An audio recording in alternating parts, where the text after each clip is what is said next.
நான் முதல்வன், புதுமை பெண், தமிழ் புதல்வன் போன்ற திட்டங்கள் அனைவருக்கும் தரமான கல்வி கிடைத்தா தான் நம்ம திராவிட மாடல் என்று சொல்வதில் அர்த்தம் இருக்கும். பெருந்தலைவர் காமராஜரோட காலம் பள்ளி கல்வியினுடைய பொற்காலமாக இருந்துச்சு. தலைவர் கலைஞர் ஆட்சி காலம் கல்லூரி கல்வியோட பொற்காலமாக இருந்துச்சு. இன்றைய திராவிட மாடல் ஆட்சியானது உயர்கல்வியின் பொற்காலமா, ஆராய்ச்சி கல்வியின் பொற்காலமா திகழ்ந்து வருது. நாங்கள் நாடு ஒளிவர பாடுபடுகிறோம், நீங்கள் மாணவ சமுதாயம் ஒளிவர பாடுபடுறீங்க.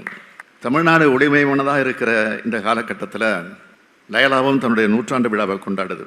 உங்களோட சேவை விலை மதிப்பில்லாதது, உங்களுடைய உழைப்பு கணக்கிட முடியாதது. அதனால தான் உங்களோட புகழும் அளவிட முடியாததாக இருக்குது. இந்த கல்லூரிக்கு புகழும் பெருமையும் கிடைக்கிற மாதிரி இங்கே படிக்கிற மாணவர்களுக்கும் கிடைக்கணும். இவ்வளோ பெரிய காலேஜ் படிக்க கிடைச்ச வாய்ப்பை எல்லோரும் நல்லபடியாக பயன்படுத்திக்கணும்.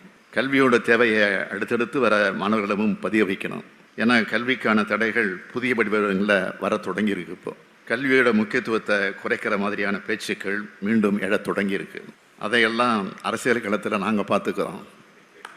ஆனால் மாணவர்களான நீங்கள் அறிவு களத்தை அந்த பயணத்தை நீங்கள் பார்த்துக்குங்க.